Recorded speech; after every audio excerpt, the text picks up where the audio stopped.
Donc nous sommes très heureux aujourd'hui de vous accueillir pour fêter ensemble l'ouverture du local parlementaire donc de Mathilde Panot, notre députée. C'est un lieu qui sera ouvert à l'ensemble de nos citoyennes et nos citoyens, et nous souhaitons créer un espace convivial d'échange et de discussion, un lieu de lutte et de culture ici à Ivry, mais également dans toute la circonscription et dans tout le Val-de-Marne.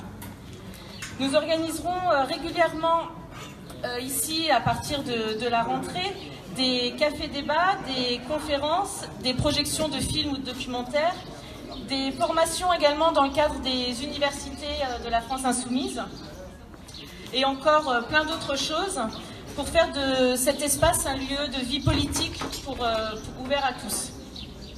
D'ailleurs, dès lundi prochain, on organise une soirée d'hommage à Matou Blounès, un grand poète et militant algérien, donc on vous invite tous à venir. Au cours de cette année, Mathilde Panot et la France Insoumise ont été aux côtés des citoyens et des citoyennes, des associations et également des syndicats, dans les mobilisations, les luttes sociales et écologiques. Donc il est important pour nous de mettre en valeur tous ces acteurs des luttes et de leur donner la parole. Donc on a le plaisir d'accueillir en premier lieu Gérard Marcon et Jean-Christophe Brassac, membre du collectif 3R, qui est mobilisé contre le projet de reconstruction de l'incinérateur à Ivry-sur-Seine. Je vous demande de les accueillir.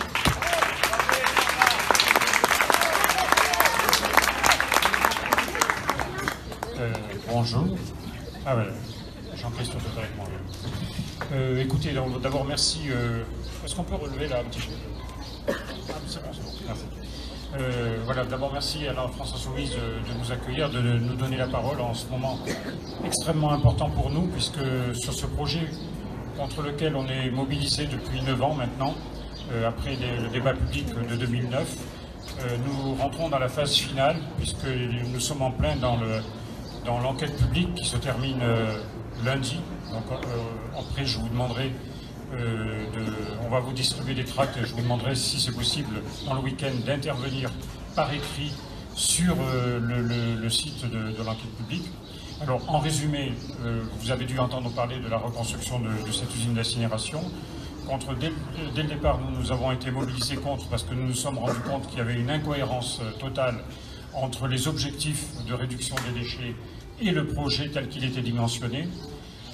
Pour faire court, ce projet, donc, qui est, contrairement à ce que dit le CITOM, qui est quand même le syndicat de traitement des déchets le plus important d'Europe, qui couvre la moitié de la région parisienne, contrairement à ce que dit le CITOM, il y a une réduction de moitié de la capacité d'incinération. Or, en fait, c'est un leurre, puisque les déchets qui vont être traités à l'avenir seront asséchés par une autre usine qui va être construite ensuite, qui s'appelle une usine de tri mécano-biologique.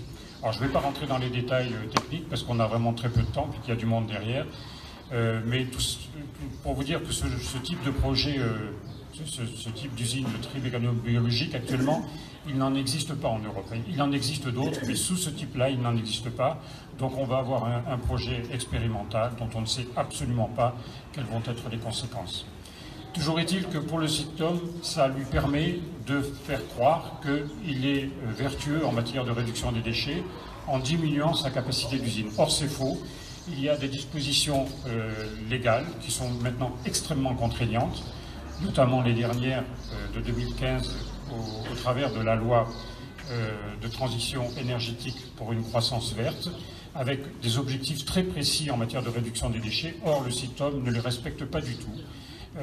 Même est très loin de les respecter. Pour vous donner simplement un chiffre, la loi impose en 2025 d'arriver à 65% de taux de tri, enfin de traitement de tri.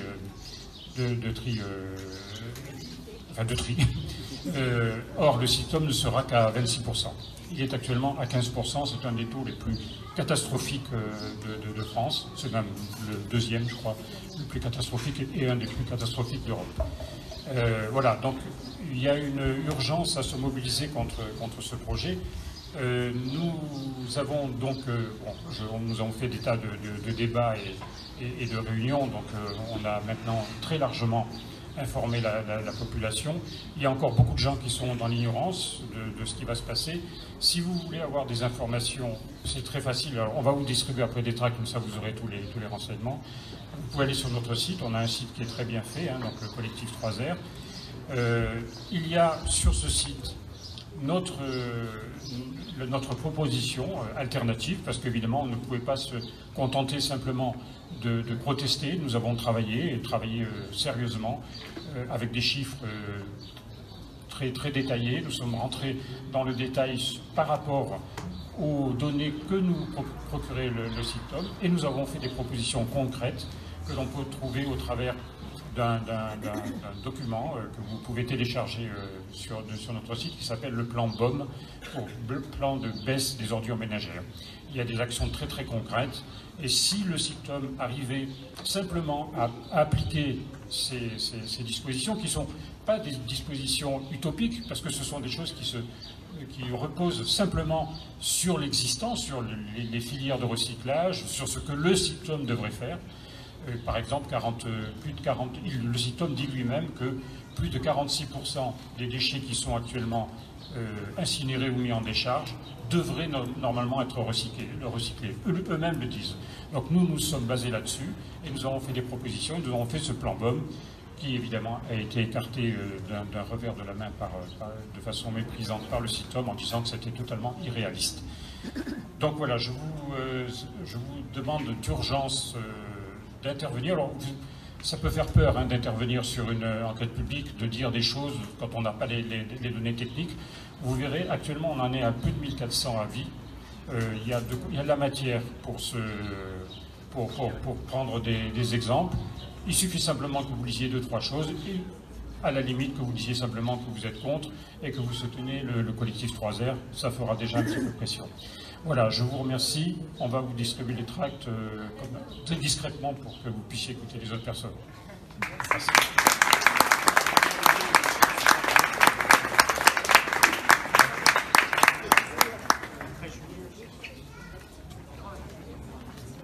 Merci Gérard et Jean-Christophe. Oui, juste pour l'enquête publique, donc la date limite pour donner les contributions, c'est lundi prochain. Donc, maintenant, on va accueillir Antoinette Kikala, qui est syndicaliste CGT à la maison d'accueil spécialisée à Alfortville, qui s'occupe des jeunes adultes handicapés, et qui va vous parler de leur combat qu'elles ont mené en début d'année pour la dignité des patients et avoir de meilleures conditions de travail.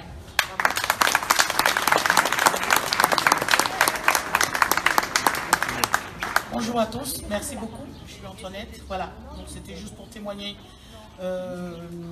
Remercier aussi surtout la France Insoumise et Mathilde personnellement, parce que nous étions dans les combats, oui effectivement, oui c'est vrai. Vous savez que dans les associations comme les nôtres, où on accueille des enfants en difficulté, des jeunes en difficulté, en tête maintenant, vous savez, ils prennent qui? Les économistes. Ce n'est plus les humains qui dirigent ces établissements, c'est que les économistes.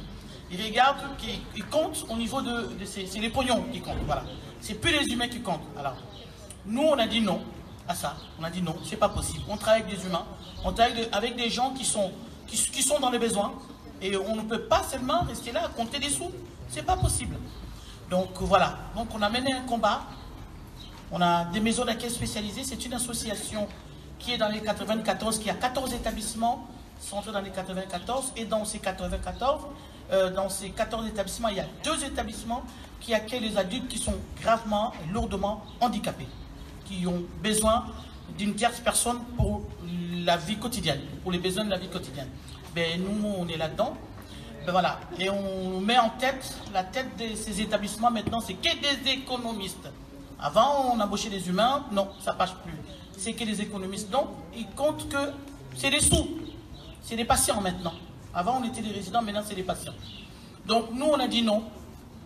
Et donc, on a mené une guerre très dure à l'employeur, jusqu'à ce qu'on a fait quand même tomber un président du conseil d'administration qui a démissionné. C'est parce que...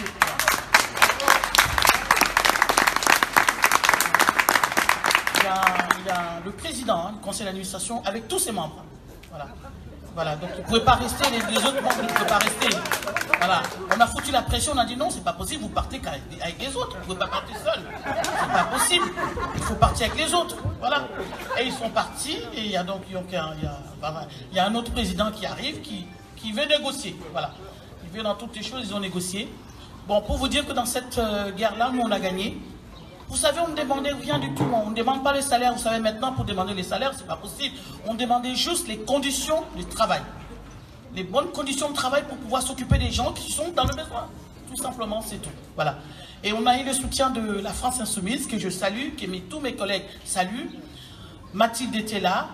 Et grâce à ça aussi, on a gagné ce combat quand même. La présence de Mathilde était quand même très importante. Très importante. Mathilde, merci beaucoup. Et je remercie aussi toutes les personnes de la France Insoumise qui sont venues parce qu'on était dehors. On a dit qu'on ne mangeait pas, on ne dormait pas, on était dehors, on a vu, c'était une grève générale. Les deux établissements en grève. Donc ils étaient obligés de chercher des endroits pour caser nos patients dans d'autres établissements et il n'y a pas. Il n'y a pas, donc voilà, ils étaient obligés de négocier. Et il faut, moi je pense qu'il faut, moi ce que je remarque là en ce moment, j'ai l'impression qu'on est tous hypnotisés, je ne sais pas, ou tétanisés, rien ne bouge. Rien ne bouge et on regarde ce qui se passe, voilà, on regarde, voilà. Il y a des choses qui sont osées là maintenant, même dans les temps de Sarkozy, il n'oserait même pas. Mais c'est osé et nous on regarde, moi je ne sais pas. Donc franchement, je sensibilise, je veux à tout prix qu'on puisse gagner comme ça dans les établissements. Petit à petit, vous savez, hein, comme on dit, petit à petit l'oiseau fait son lit. Donc petit à petit, il ne faut pas attendre qu'il y ait des grands résultats.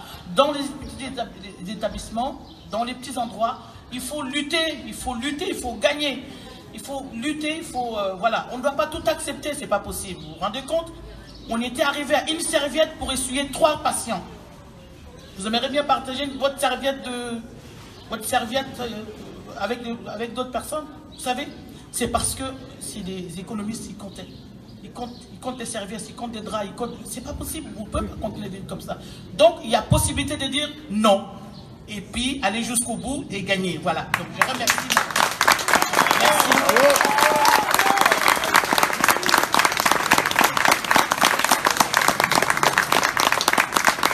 Merci beaucoup Antoinette et encore un grand bravo pour votre combat. Maintenant, je vais donner la parole à Gilles Reynaud, qui est un travailleur dans la sous-traitance nucléaire, qui est également le président de l'association Ma Zone Contrôlée, pour donc la promotion des énergies renouvelables et en finir avec l'énergie nucléaire dans notre pays.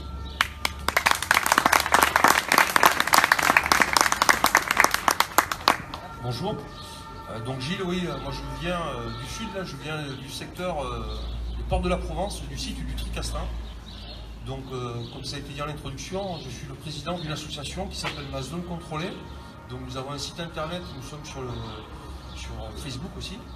Et donc, l'idée, c'est que l'on fasse connaître un petit peu aujourd'hui les situations des travailleurs les plus précaires et des sous-traitants en particulier, qui réalisent plus de 80% des activités, qui donc forcément prennent 80% des doses radioactives qu'il peut y avoir et qui ont des problèmes sanitaires derrière.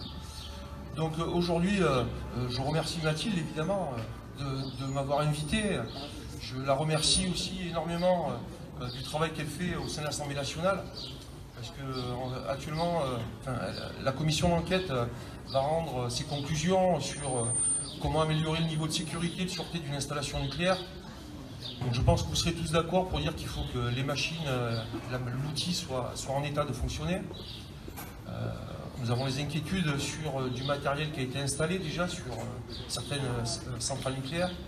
On n'est pas sûr de leur capacité à résister à un choc thermique. Voilà, donc ça c'est à surveiller. Mais en plus de ça, dedans, aujourd'hui, il y a des hommes et des femmes qui travaillent, et donc des sous-traitants, qui sont victimes un peu de qui servent de variable d'ajustement à ce business qui est fait avec une industrie à risque. Vous avez tous à l'esprit l'accident de Tchernobyl, de Fukushima. Voilà. Donc aujourd'hui, nous avons une particularité bien française. On est le pays le plus nucléarisé du monde. Donc nous avons tous intérêt, toutes et tous, à surveiller ce qui s'y passe à l'intérieur de ces barbelés. Il ne faut pas que ça devienne des zones de non-droit. Deux petites des informations récentes. On a eu un drame qui s'est passé il y a 15 jours sur le site de Golfech. On a retrouvé un copain, un camarade dans sa voiture qui est mort apparemment d'asphyxie. Il semblerait qu'il n'avait pas les moyens financiers, son employeur ne lui donnait pas les moyens financiers de pouvoir prendre une chambre d'hôtel, d'être dans un endroit propre que de dormir dans sa voiture. Et puis la semaine dernière, on a un copain qui a fait un malaise jeudi et on l'a retrouvé le lundi dans son bureau. Voilà, pour vous dire un petit peu aujourd'hui l'état du nucléaire, où ce qui compte c'est d'être sur le réseau. Il faut que derrière vous puissiez appuyer sur vos interrupteurs, mettre la télévision, faire des choses, et puis que EDF bien sûr facture tout ça. On ne regarde plus dans quelles conditions les gens interviennent, et donc en termes de sécurité, de sûreté, ça a de l'impact. Et ça aussi, s'il vous plaît, gardez-le à l'esprit. Derrière un interrupteur, il y a des salariés, il y a des gens qui travaillent, qui essayent de faire leur métier dans les règles de l'art. Mais malheureusement aujourd'hui, cette course au profit nous dégrade tout cela. Donc croisons les doigts pour qu'on n'ait pas un incident. Encore, merci Mathilde.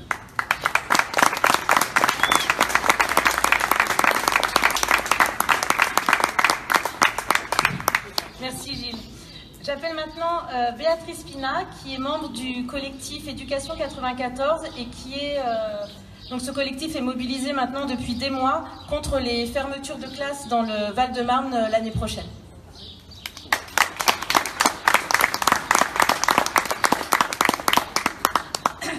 Nous avons perdu 40 postes dans les écoles maternelles du département. Ce sont 40 enseignants qui ne seront plus devant leurs élèves de maternelle à la rentrée. 40 classes d'élèves qui sont supprimées, des élèves qui seront répartis dans d'autres classes, faisant ainsi exploser les effectifs en maternelle. Pourquoi cela? Pour une opération de communication du gouvernement,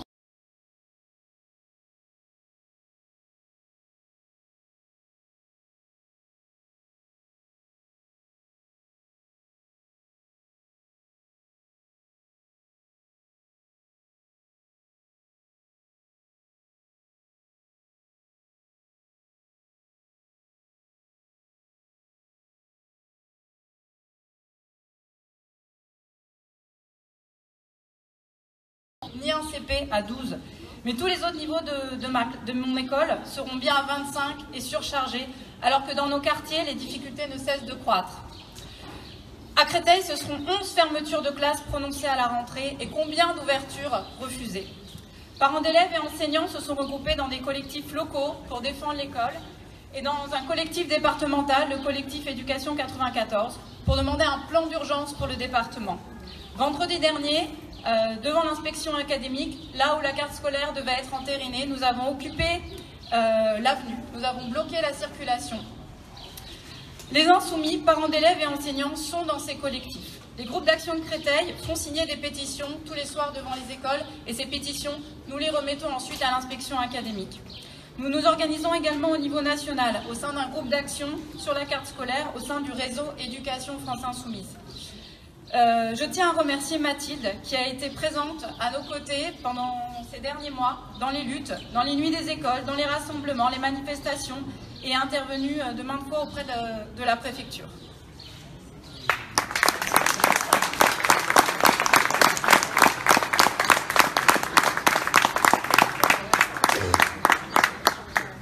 Merci Béatrice.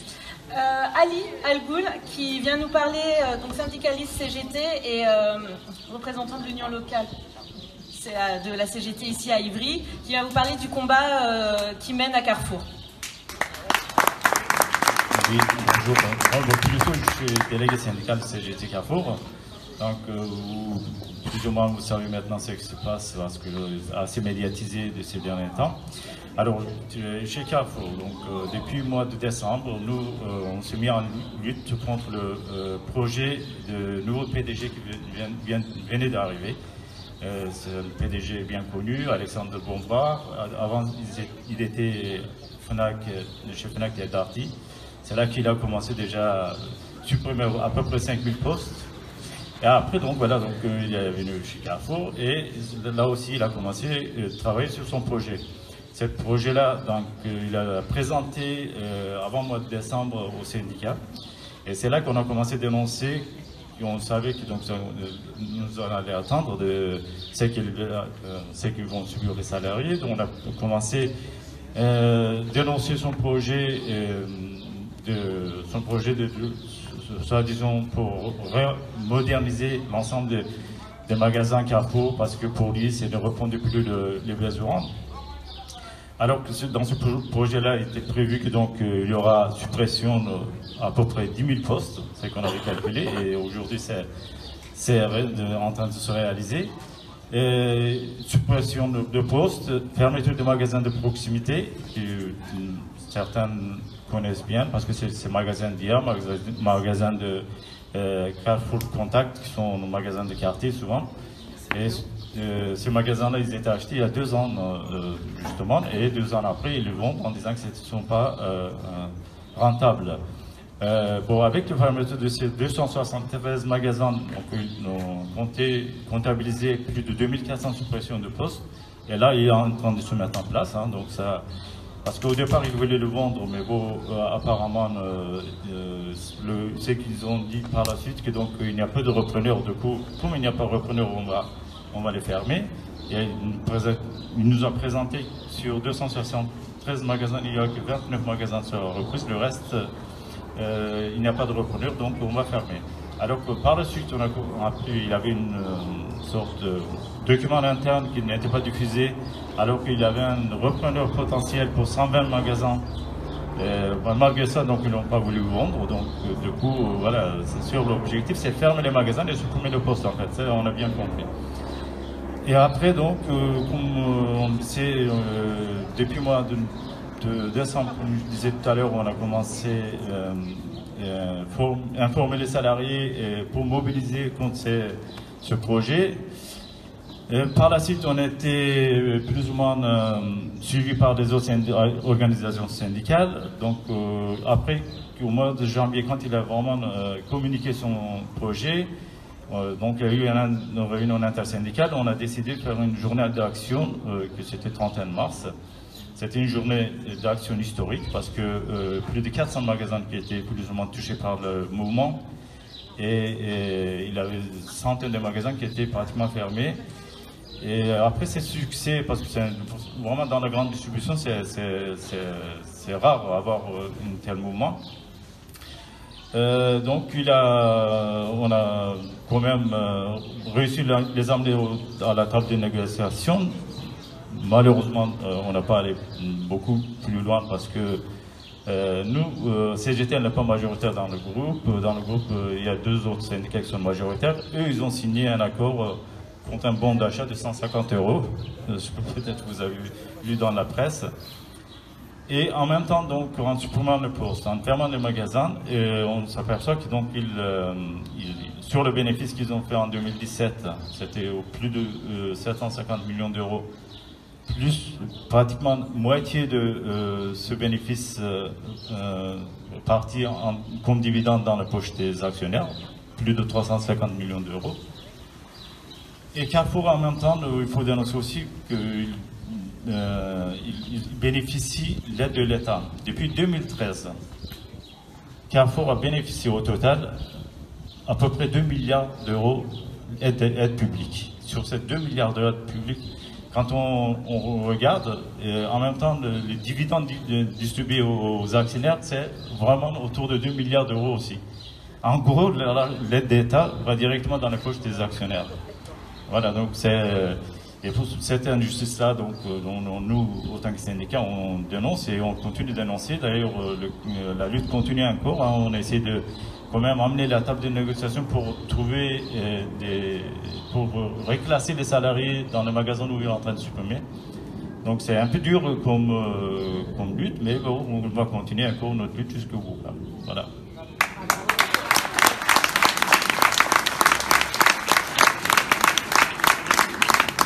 Merci Ali et bravo. Maintenant, Nolwenn Cotel, qui est secrétaire générale du syndicat CGT à l'hôpital Charles-Foix.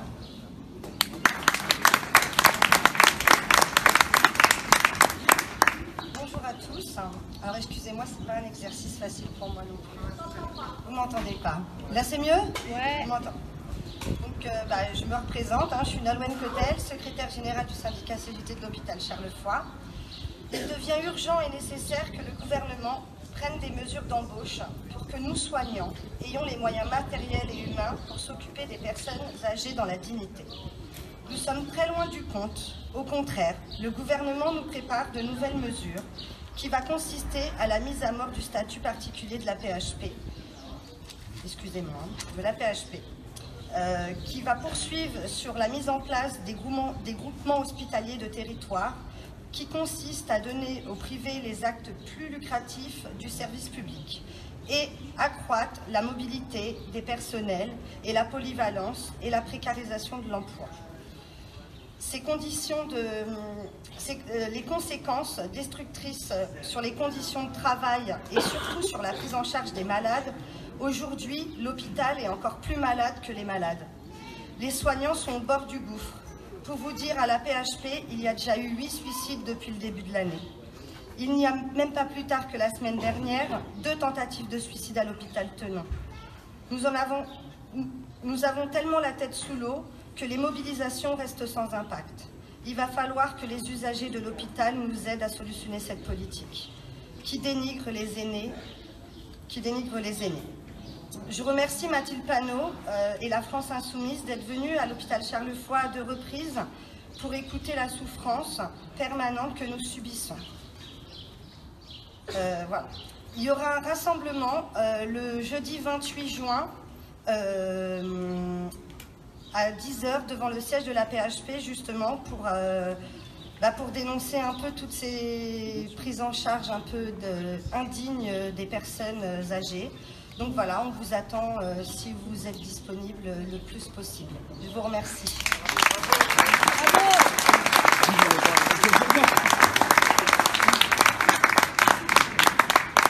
Merci Nolwenn. Je vais maintenant donner la parole à Mourad Takzout, qui était donc le suppléant de Mathilde Panot et conseiller municipal à la ville d'Ivry sur Seine. Ensuite, il y aura le discours de Mathilde et on vous invite ensuite à partager un barbecue qui est au fond derrière avec Julien qui s'occupe du barbecue. Bravo Julien! Et aussi, il y a un bar à l'intérieur pour si vous voulez vous désaltérer. Bonne journée, fin de soirée. Bonjour à toutes et à tous. Je voulais dire quelques mots d'abord. Comme l'a dit Alexandra, la France Insoumise à Ivry depuis 2 ans, c'est un collectif de militants. On espère voir encore grandir, grossir. Alex a évoqué tout à l'heure tous les combats qu'on essaye de soutenir avec Mathilde. Et nous, modestement, avec nos moyens, au niveau des groupes d'action, on a essayé à chaque fois d'être présents dans toutes les luttes à Ivry, autour de la solidarité avec les Roms, les gens du foyer, les mobilisations des salariés.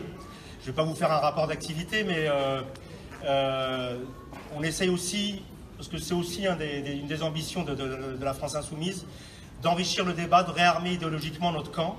Et on a essayé aussi modestement de mener un certain nombre de débats sur tous les domaines sur lesquels on veut s'engager. On veut engager le combat pour l'émancipation, les questions écologiques.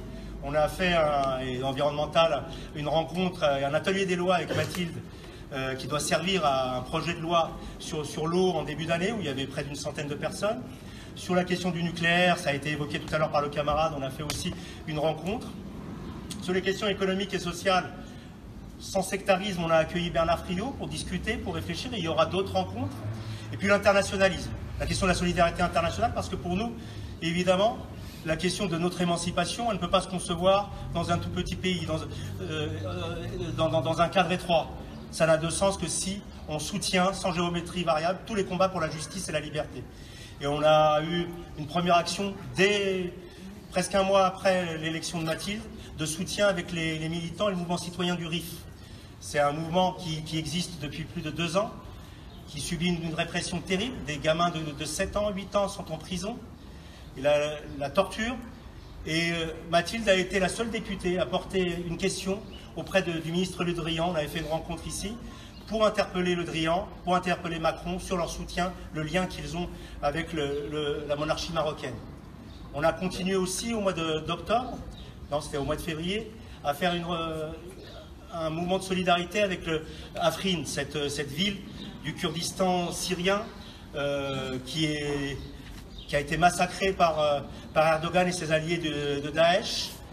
Et là encore, on a porté avec mon camarade Ali Algul, qui est aussi conseiller municipal France Insoumise, un vœu appelant à la solidarité, interpellant la conscience des Ivriens sur ce sujet-là.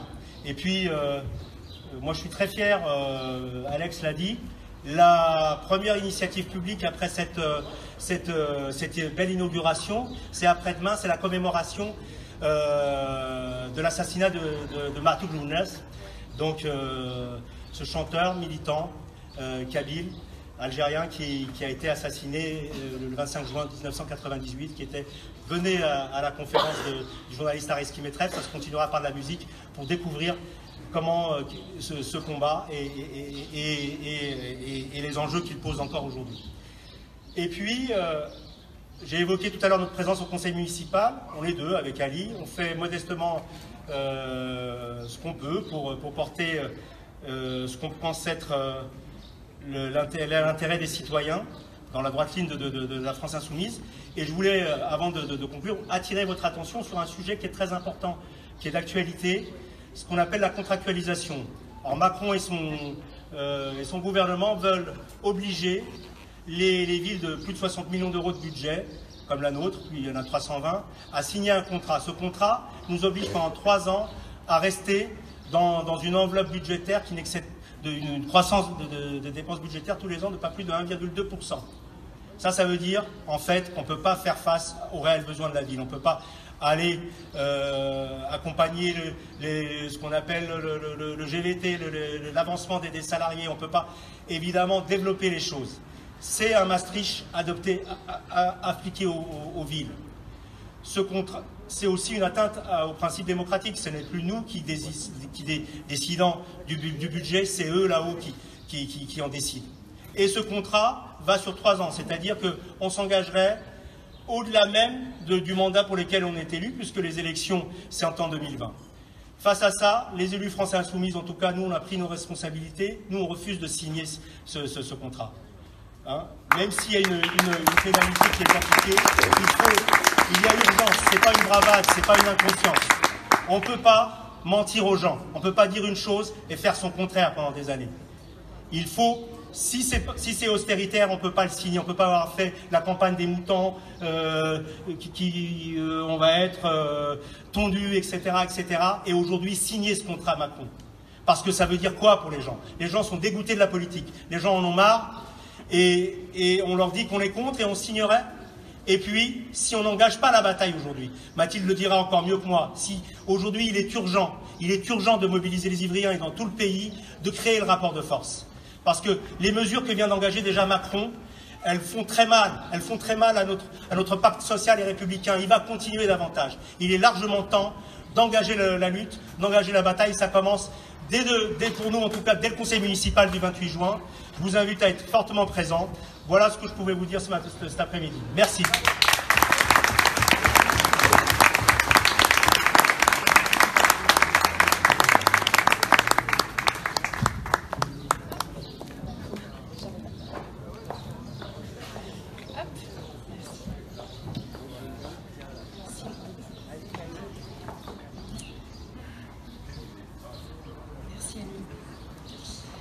Bonjour à toutes et à tous. Merci beaucoup d'être venus si nombreux et si nombreuses. C'est très touchant pour moi et pour l'équipe de vous voir aussi nombreux aujourd'hui. Et avant de commencer les remerciements d'usage, je voulais qu'on souhaite un bon anniversaire à Simon qui tient le bar.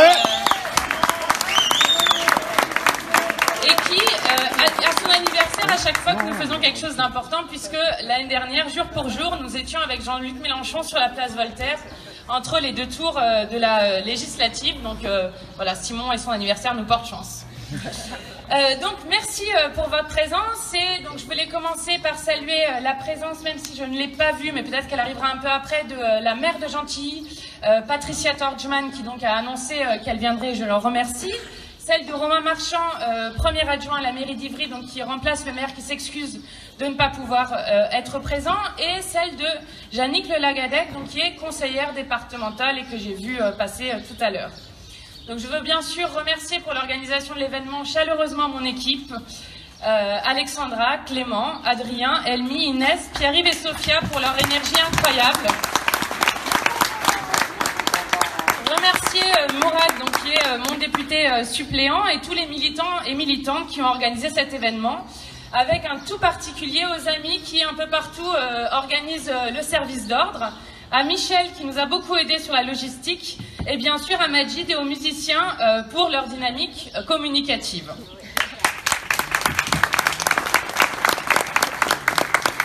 Et je voulais en votre nom à tous dire un merci tout particulier aux lutteurs et aux lutteuses qui se sont exprimés juste avant.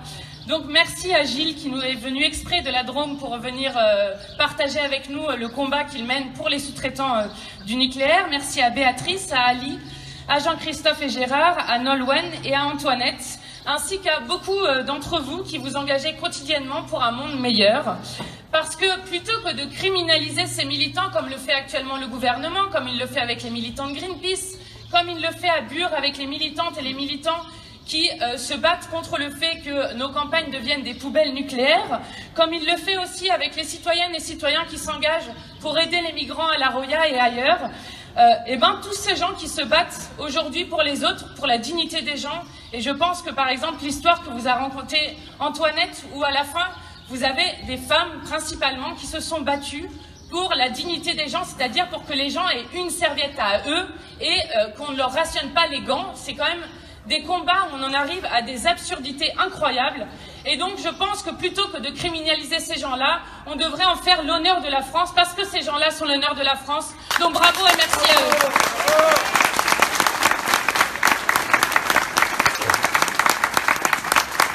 Je suis très heureuse donc, de vous retrouver aujourd'hui pour inaugurer notre nouveau local, donc, qui est un lieu ouvert à toutes et tous. Alexandra l'a dit, donc d'abord bienvenue chez vous. Et donc ce lieu est le vôtre comme une base d'organisation commune pour de l'éducation populaire, des ateliers de solidarité concrète et bien sûr du débat d'idées autour du monde plus égalitaire et plus humain que nous voulons créer avec cette ligne d'horizon que je pense nous partageons, qui est l'émancipation, le bonheur et la dignité humaine. Et puis, heureuse d'être avec vous aussi pour partager avec vous le compte-rendu de ma première année de mandat. Parce que c'est le peuple qui m'a confié ce mandat et que c'est à lui et à lui seul que je dois rendre des comptes. J'ai été élue pour porter notre insoumission à ce monde violent et injuste. Je m'efforce depuis un an de porter dans l'hémicycle vos vies, vos visages, vos colères et vos espoirs. On me signale aussi que l'ancien maire d'Ivry, Jacques Laloé, est là, donc je le remercie pour sa présence. Nous le savons toutes et tous, notre première force, c'est le nombre. C'est notre puissance la plus grande, celle qui résulte à la fois de la masse que nous formons ensemble et des êtres singuliers qui la composent. Le nombre n'est pas une force abstraite, précisément car nous qui sommes ici aujourd'hui avons chacune et chacun une histoire individuelle, un parcours et une trajectoire de vie qui font que par curiosité, par désir de changer le monde, par passion, par enthousiasme, peut-être par hasard aussi, nous voici réunis. Je commence en vous disant cela car, quelles que soient nos opinions politiques, il ne faut jamais oublier ce qui fonde l'engagement dans la vie commune. Cet engagement est toujours ancré dans chaque histoire individuelle qui, si petite puisse-t-elle paraître, est un de ces filets d'eau qui finissent s'amassant par changer le cours du fleuve. L'activité politique intense, comme celle que je mène comme députée, mais d'autres encore, peut parfois pousser à regarder toujours le fleuve. Il apparaît alors comme ce flot ininterrompu de l'histoire de l'humanité, dont l'immensité impressionne. C'est oublier les filets d'eau qui le forment sans cesse. Grâce à vous et à tant d'autres, je m'en souviens constamment. Les groupes humains sont valeureux quand les individus qui la forment peuvent avoir une haute idée d'eux-mêmes et du sort que la vie leur réservera, et qu'elle réservera à leurs enfants après eux. Les moments de fête où, entre musique et discussions animées, nous nous retrouvons, nous rappellent à cette vérité fondamentale de l'engagement politique. Individuellement, nous portons une action et une conscience politique à visée universelle. Nous pensons ensemble pouvoir agir pour notre communauté politique. C'est de la vie concrète que parle la nécessité de la politique. échanger, vivre ensemble, se lier aux autres et permettre que tout cela soit placé sous le signe de la solidarité et la justice. Penser au quotidien pour penser à notre destinée générale et ne jamais cesser de passer de l'un à l'autre, de nourrir notre pensée de nos expériences et nos expériences de nos pensées. Le nombre qui peut reposer sur cette démarche raisonnable s'organise singulièrement. Il se donne un horizon qu'avec la France insoumise nous portons, la souveraineté populaire comme principe, la démocratie comme régime. Je vous dis cela car la réalité de ce gouvernement porte un nom, c'est celui de la dérive autoritaire. La Ve République donne des pouvoirs démesurés au président de la République. C'est dans le texte même de notre Constitution qu'il est possible de retrouver les raisons premières de la violence avec laquelle l'oligarchie se déchaîne aujourd'hui sur le peuple. Les plus riches et puissants de notre pays ont choisi leur émissaire, il l'est à l'Élysée et les sert avec l'empressement d'un vil serviteur. La majorité parlementaire du président est aux ordres comme jamais aucune majorité parlementaire ne l'a été. Les députés En Marche ne peuvent pas co-signer des amendements avec d'autres groupes. Le seul député de la majorité qui a osé voter contre la loi Asile et Immigration, abject au possible, a été éjecté du groupe La République En Marche. Il se croit aucune dissension, aucune discussion n'est tolérée par le monarque. Il se croit touché par la grâce, seul à pouvoir décider de notre destin commun. La vanité de cette idée qui l'habite est évidente. Nos institutions archaïques lui permettent de s'en donner à cœur joie. Tout désaccord doit être réprimé, par la force s'il le faut. Quant aux oppositions argumentées des associations, des chercheurs, des syndicats, des ONG, elles sont méprisées et balayées d'un revers de main. Et si je devais donner un exemple de ça, ça serait la loi contre les violences sexistes et sexuelles. Je ne sais pas si vous avez suivi ce débat, mais dans ce débat, il y avait un énorme débat autour de l'article 2. L'article 2 disait beaucoup d'associations, notamment avec une pétition de 250 personnalités avec la première ministre des Droits des Femmes, toutes les associations qui agissent quotidiennement sur le sujet, qui disaient qu'il y avait un risque, avec cet article 2, que le viol sur des jeunes filles de moins de 13 ans passe de crime à délit. Et donc, il y avait une forte mobilisation autour de cet article 2 que nous avons porté dans l'hémicycle, nous aussi, et tous les groupes en dehors de La République En Marche, je dis bien tous les groupes, étaient d'accord pour dire qu'il fallait inverser la charge de la preuve. C'est-à-dire que la possibilité soit que ça soit la personne majeure de faire la preuve qu'elle n'a pas violé l'enfant et pas le contraire. Donc tous les groupes étaient d'accord. Mais que nous a répondu la secrétaire d'État Marlène Schiappa pendant le débat? Elle nous a répondu que, nous ne savions pas lire, c'est-à-dire qu'elle nous a lu, re-relu son article, pour finir à la fin par dire que nous, les groupes parlementaires, les associations, la première ministre des Droits des Femmes, jouaient le jeu des agresseurs. Et ça, c'est un truc assez constant et vraiment incroyable de la part de cette majorité et de ce gouvernement, c'est de toujours fermer les oreilles aux arguments qui sont donnés de partout. Ils ont toujours raison tout seuls et cela, ce n'est pas acceptable.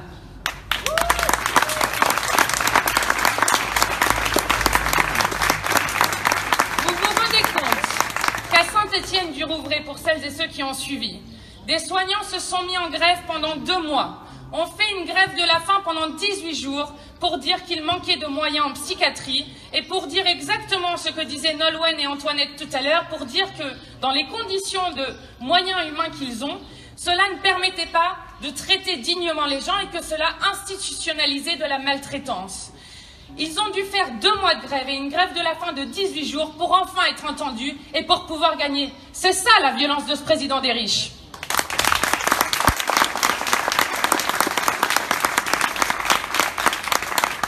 Macron ne cesse de parler de l'individu. En réalité, il nous considère tous comme une masse confuse sur laquelle une seule élection, avec le second tour que l'on connaît, lui donnerait le droit de régner sans partage. Cet aveuglement n'est pas uniquement nuisible à la démocratie et à la délibération rationnelle dans notre pays. Cet aveuglement a des conséquences terribles quant à l'enjeu premier de notre époque, celui qui devrait les commander tous, qui est l'écologie. Les affairistes au pouvoir sont là pour faire des affaires. Ils ne sont aucunement intéressés par notre sort. Imaginez à quel point ils dédaignent les générations futures, à quel point le destin de leurs propres enfants leur est étranger. Ce qui m'a frappé au cours de cette première année de mandat, c'est cette sourde oreille de la majorité et du gouvernement à nos arguments. La démocratie implique le désaccord, mais ce désaccord doit être rationnellement fondé. S'ils sont en désaccord avec nous, ils doivent s'en expliquer. Un exemple est particulièrement frappant, c'est celui de la contradiction évidente qui se pose entre le développement du commerce international par des accords de libre-échange et notamment celui qui est fait entre l'Union européenne et le Canada qui va augmenter le nombre d'échanges qui va être fait et donc causer des dommages terribles en aggravant encore le réchauffement climatique et l'atténuation du changement climatique. J'ai soulevé cet élément lors des débats relatifs au traité de libre-échange entre le Canada et l'Union européenne. Nous n'avons droit à aucune réponse, que le silence souverain et méprisant du gouvernement. Leur assurance prétentieuse n'est pas seulement un défaut moral, c'est aussi une entorse à la démocratie. Toujours plus de pesticides, toujours moins de régulation environnementale, toujours plus de confiance irrationnelle dans le marché pour régler un problème que l'humanité doit affronter pour la première fois. Voici l'écologie à la Macron. C'est l'écologie des banquiers et des lobbies. C'est l'écologie sans terre et sans raison. Il faut replacer cette absence de conscience écologique dans le sens général de la dérive autoritaire. C'en est le sommet. Cette dérive autoritaire prend en effet à ce moment la pire de ses formes, sacrifier nos vies et celles de nos enfants pour que ce système absurde qui produit du malheur à l'appel dure quelques années de plus. C'est, après moi, le déluge et je m'en fous complètement. Plus immédiatement, pendant la première année du quinquennat, celle de Macron, celles et ceux qui ont senti le plus violemment les effets des politiques dévastatrices de Macron sont les classes populaires. À Ivry, à Vitry, au Kremlin-Bicêtre, à Gentilly et dans combien d'autres endroits, encore dans le pays, la main de fer des puissants frappe toujours les plus vulnérables. Avec la suppression des contrats aidés, 26 000 animateurs sportifs en moins dans les quartiers. Avec la baisse des APL, 5 € de moins par mois. Avec la hausse de la CSG, des dizaines de milliers de retraités mis à l'amende. Et bientôt, la baisse des aides sociales, la remise en cause du statut de fonctionnaire, la baisse des pensions de retraite. Et en même temps, comme ils aiment à le dire, ils suppriment l'impôt sur la fortune et couvrent de cadeaux les plus riches du pays avec un allègement de 9 milliards € d'impôts annuels. C'est toute l'indécence de ce président. À la tombola de la baisse du pouvoir d'achat, tout le monde touche un ticket gagnant. La majorité sociale souffrait déjà et voici que le gouvernement l'accable de nouveau de coups. Des coupes dans le budget de tant d'entre nous, mais surtout des attaques symboliques permanentes, nourries par la haine et le ressentiment de la République en marche à l'égard de celles et ceux qui ne veulent pas se prêter à la farce de leur monde en carton-pâte. Car en plus de faire la poche à la grande majorité d'entre nous pour mieux gaver les riches de notre pays, c'est aussi le festival du mépris. Vous vous rappelez, je pense tous, des feignants, des riens, des illettrés, des alcooliques, des SDF qui choisiraient d'être à la rue. C'est cela aussi, ce gouvernement actuellement. Et nous, dans tout ça, où en sommes-nous? Parce que je suis quand même là pour faire un an de mandat, donc je ne vais pas parler que de Macron. Je veux profiter de cette inauguration, cette fête de la belle élection qui nous a amenés à l'Assemblée, pour évoquer un sujet qui me tient particulièrement à cœur. C'est la construction et l'esprit de notre mouvement politique articulé à notre groupe parlementaire. Nous sommes une force politique jeune. En 2 ans, plus de 500 000 citoyennes et citoyens ont rejoint ce mouvement ouvert sur la société et nous incarnons l'alternative dans le pays. Que vienne cette alternative, le plus tôt sera le mieux.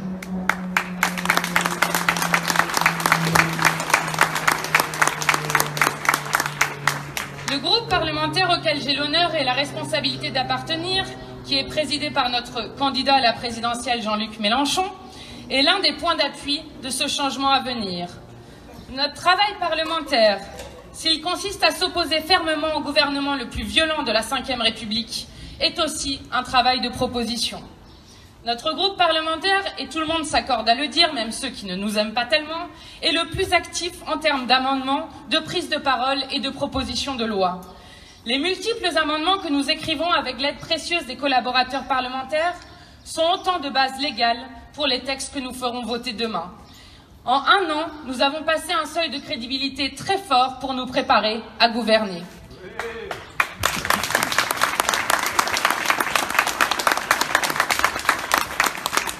Nous avons pour ambition d'être les premiers opposants, premiers proposants et futurs gouvernants. Non par goût du pouvoir, mais parce que nous avons à l'esprit que l'ordre du monde ne peut plus rester longtemps inchangé. Il faut bousculer cette société de l'égoïsme, renouer avec le sens noble de la politique, celui qui, je le disais tout à l'heure, part de la vie quotidienne pour penser et transformer la société. Ce sens de la politique qui n'oublie jamais le fil rouge de notre action, la justice. Une société n'est pas juste quand elle exclut par millions des citoyennes et citoyens. L'exclusion est sociale, mais elle est aussi politique. C'est de ce constat que nous sommes partis. Comme il est doux pour les puissants de penser que les jours de vote, ceux qui ont souffert des politiques menées restent à la maison. Ils peuvent dormir tranquilles, se disent-ils. Le dégoût que les gouvernements successifs ont légitimement inspiré à nombre d'entre nous ne doit pas nous éloigner de la politique. Au contraire, elle doit nous pousser à nous en saisir collectivement, à refuser ce monde où les affaires communes sont subordonnées aux intérêts de quelques-uns. C'est pourquoi nous continuerons dans les semaines qui viennent le travail des caravanes pour l'égalité des droits que nous avons mené depuis l'élection présidentielle. Nous continuerons à aller dans les quartiers, discuter politique, faire des simulations de droits sociaux, parce que, et je pense qu'il est extrêmement utile de le rappeler dans ces temps-ci, et c'est vraiment déplorable de devoir le rappeler aussi souvent que ça, mais c'est comme ça, le problème de notre pays n'est pas la fraude sociale, mais bien le non-recours aux droits. N'en déplaise au président, ce sont les riches et la fraude fiscale qui coûte 80 milliards d'euros par an à la France, qui nous coûte un pognon de dingue, comme il dit.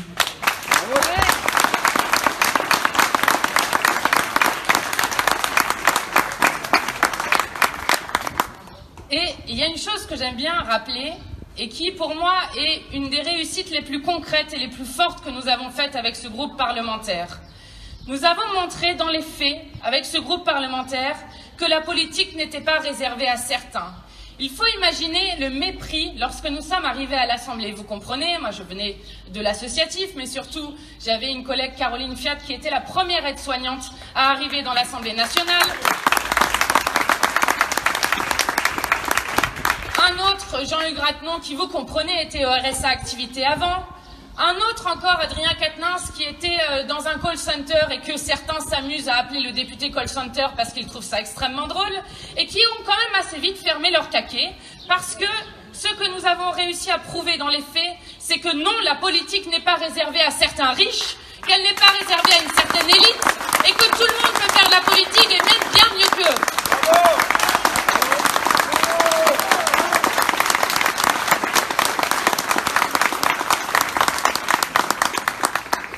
Si nous pouvons construire l'alternative, c'est que nous avons constamment un pied hors de l'Assemblée. On l'avait théorisé à l'époque en disant un pied dedans, un pied dehors. Non seulement en circonscription, où nous assurons nos permanences, mais également dans tout le pays. J'ai animé depuis le début de la mandature, depuis cette année, 25 réunions publiques, soit plus de 2 par mois. À l'Assemblée, notre groupe s'efforce de faire rentrer le peuple dans l'hémicycle. Nous portons les luttes, nous parlons des réalités quotidiennes du pays, et je peux vous dire que certains députés de la majorité préféreraient se boucher les oreilles plutôt que d'entendre cette réalité sociale. Ils ne regardent jamais le pays dans les yeux, nous leur en rapportons l'image par la parole. Ainsi, j'ai été soutenir des dizaines et des dizaines de luttes. Vous en avez vu quelques-uns ici, mais il y a aussi des luttes écologiques, comme à Bure contre la poubelle nucléaire. Et d'ailleurs, je tiens à assurer de toute ma solidarité aux militants qui militent aujourd'hui à Bure et qui font l'objet d'une répression extrêmement sévère de la part de l'État.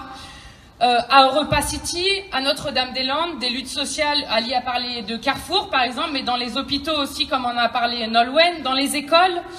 J'ai été visiter les lieux de privation de liberté, comme la prison à Meaux, où il y a un taux de suroccupation de 200%, un taux d'occupation de 200%, avec 120 détenus qui dorment par terre.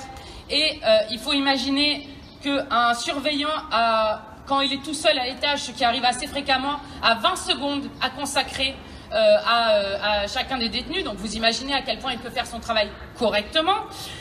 À l'hôpital aussi, Nolwenn en a parlé, mais je voudrais juste vous en parler 2 minutes parce que moi, c'est la première fois que j'ai réalisé ce que ça voulait dire des groupements hospitaliers. Parce que vous savez, on vous parle souvent de l'efficacité, il faut mutualiser, c'est bien pour... Antoinette disait fric, fric, fric, mais c'est exactement ça. Et lorsque j'ai été visiter l'hôpital Charles-Foy, j'ai rencontré une médecin qui me dit, bah oui, on vient de changer un petit peu le système parce que... Donc, l'hôpital Charles-Foy est en groupement hospitalier avec la Salpêtrière. Donc concrètement, à Charlevoix, il n'y a plus l'imagerie, donc il n'y a plus de possibilité de faire une radio. Or, ce qu'on nous racontait, ce que Nolwenn nous racontait, c'est qu'ils ont un taux d'encadrement pour des patients qui sont plus lourds, un taux d'encadrement qui est moindre que celui des EHPAD, où on sait déjà que c'est une catastrophe et il y a eu des gros mouvements cette année sur cette question. Donc, on sait qu'il y a un taux d'encadrement moindre. Et donc, quand quelqu'un fait quelque chose tout bête, tombe et a mal à la jambe, on ne sait pas si sa jambe est cassée ou pas, puisqu'il n'y a plus la possibilité de faire la radio, il faut l'amener à la salpêtrière. Or, jusqu'il y a peu, et là ils ont changé parce qu'il y a eu quelqu'un qui est mort, jusqu'il y a peu, la personne arrivait à la salpêtrière comme si elle était une nouvelle entrante, alors qu'elle était déjà hospitalisée à Charlevoix, et donc pour savoir si sa jambe était cassée ou non, attendait 6 heures aux urgences à la salpêtrière, et il y a une personne qui est morte comme ça en attendant. Et juste, on en arrive à des points d'indignité de notre système qui ne sont vraiment plus acceptables. Et c'est pour ça que je redis toute mon admiration et tout mon courage à celles et ceux qui luttent au quotidien pour empêcher cela et dénoncer cela.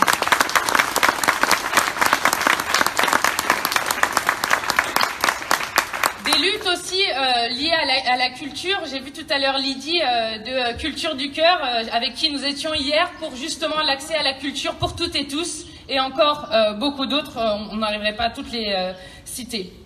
Je m'attache à faire écho de ces luttes dans l'Assemblée et à porter votre voix. Nous avons aussi organisé plusieurs ateliers des lois où ce sont les citoyens eux-mêmes qui écrivent une proposition de loi, et ces propositions de loi sont portées dans l'Assemblée et donc deviennent des propositions de loi citoyennes qui sont aussi extrêmement importantes pour nous, pour dire que la politique, c'est la manière dont nous vivons ensemble, et donc que tout le monde a des choses à dire sur cette question. Et puis nous avons, dans notre mandat, aussi énormément de liens, bien sûr, avec des associations, des universitaires, des chercheurs, des professionnels, avec qui nous faisons des auditions sur les textes que nous portons, et qui ont notamment donné lieu, après plusieurs auditions, à des propositions de loi que nous avons portées lors de la niche parlementaire. Donc c'est le seul jour dans l'année où un groupe d'opposition a le droit de choisir l'ordre du jour à l'Assemblée, et où nous avions porté des propositions de loi qui étaient à vocation majoritaire. Donc nous avions porté des propositions de loi sur le droit de mourir dans la dignité, nous avons porté des propositions de loi sur une expérimentation, attention, on n'avait pas été trop loin, une expérimentation sur le contrôle aux faciès, où notamment des villes du Val-de-Marne sont disponibles et ont dit leur disponibilité pour expérimenter le récipicé, pour que s'arrête le contrôle aux faciès. Nous avons porté une demande de référendum sur la question de ce traité de libre-échange. Nous avons demandé à ce que, une proposition de loi à ce que le burn-out soit reconnu comme maladie professionnelle. Et sur ces textes, sur tous ces textes, la majorité En Marche a refusé d'en discuter sur le fond et a fait des motions de rejet ou de renvoi sur tous ces textes-là. C'est bien montrer leur ouverture d'esprit. Chers amis, je suis fière de porter notre voix à l'Assemblée, fière d'être une élue d'une circonscription populaire comme la nôtre. Je suis d'autant plus fière que je saisis l'importance des perspectives politiques que nous offrons à la France. Et je pense que la première des confiances qu'il doit y avoir dans une personne qui vous représente en politique, c'est de s'en tenir à ses promesses de campagne et à ce pourquoi il a été élu. Et c'est ce que nous faisons, jour par jour, à l'Assemblée, en portant notre programme, l'Avenir en commun, et ces 40 livrets thématiques que nous avions présentés lors des élections présidentielles, puis lors des élections législatives. Nous continuons donc à porter ce travail à l'Assemblée, mais aussi à continuer à convaincre dans le pays. Et nous avons notamment mené 3 campagnes nationales cette année, dont certaines continuent encore. Une pour la sortie du nucléaire et la transition énergétique vers le 100% d'énergie renouvelable, dont Jean-Marie Brome a été un des acteurs essentiels et sur lequel nous avons fait une votation citoyenne. Une sur nos propositions pour lutter contre la pauvreté, et une pour demander qu'on rende enfin l'argent de l'évasion et de la fraude fiscale qui coûte 60 à 80 milliards par an à notre pays.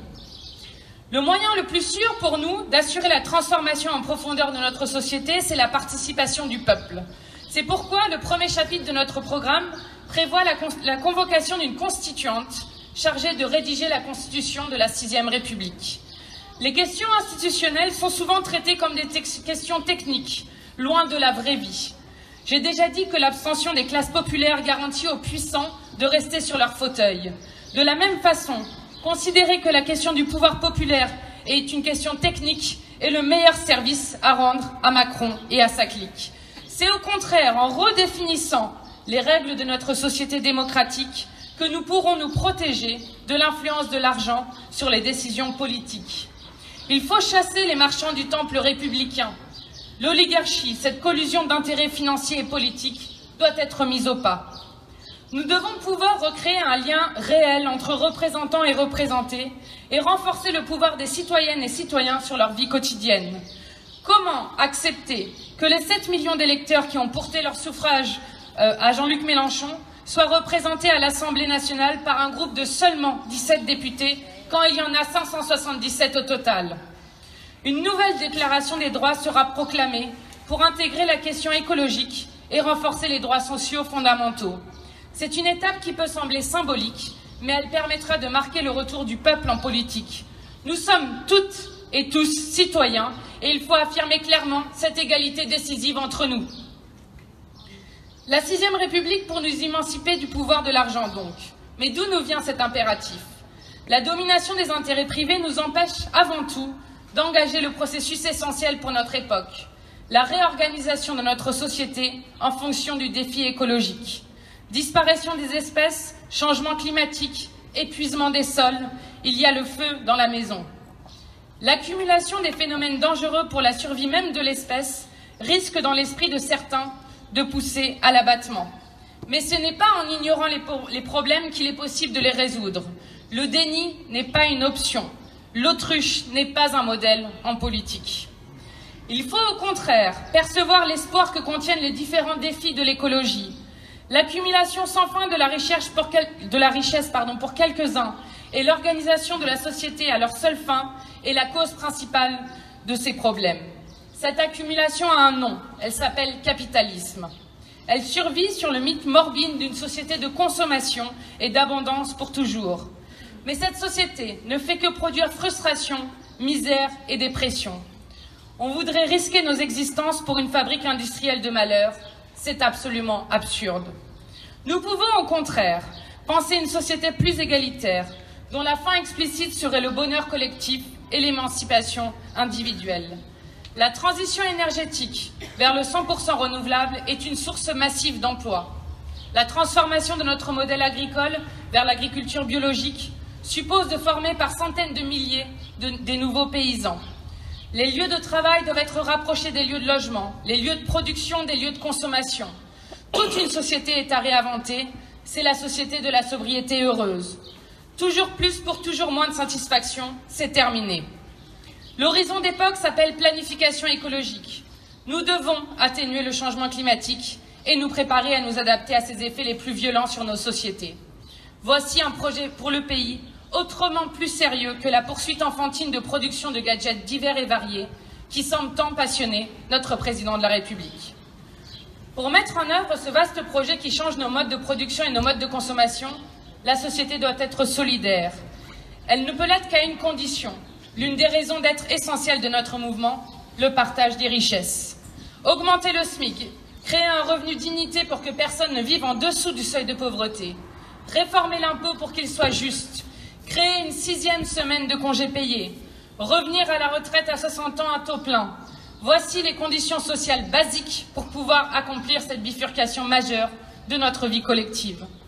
Évidemment, le partage des richesses n'existe pas uniquement pour créer les conditions sociales et politiques de la planification écologique. Le partage des richesses vaut en tant que tel pour lui-même. Il est sa propre fin. Car il est inacceptable que des millions de personnes ne puissent se chauffer l'hiver, que des dizaines de milliers soient jetés à la rue dans l'indifférence générale, que les fins de mois soient si difficiles, que les factures restent impayées, que les banques profitent de cette pauvreté pour pratiquer des taux usuriers qui créent du surendettement en masse. Nous sommes le mouvement de la fraternité humaine. Nous sommes celles et ceux qui, sans jamais penser à s'en mettre plein les poches, regardent autour d'eux si leurs semblables se portent bien. Nous sommes la force qui, à la violence, oppose l'espoir d'un monde plus juste. Nous sommes les plus ardents à défendre notre devise, combattant de la liberté, de l'égalité et de la fraternité. Et cette humanité est une de ces forces que nul ne peut nous ôter. Je veux terminer par une intuition profonde qui guide mon action au quotidien. Nous allons gouverner ce pays.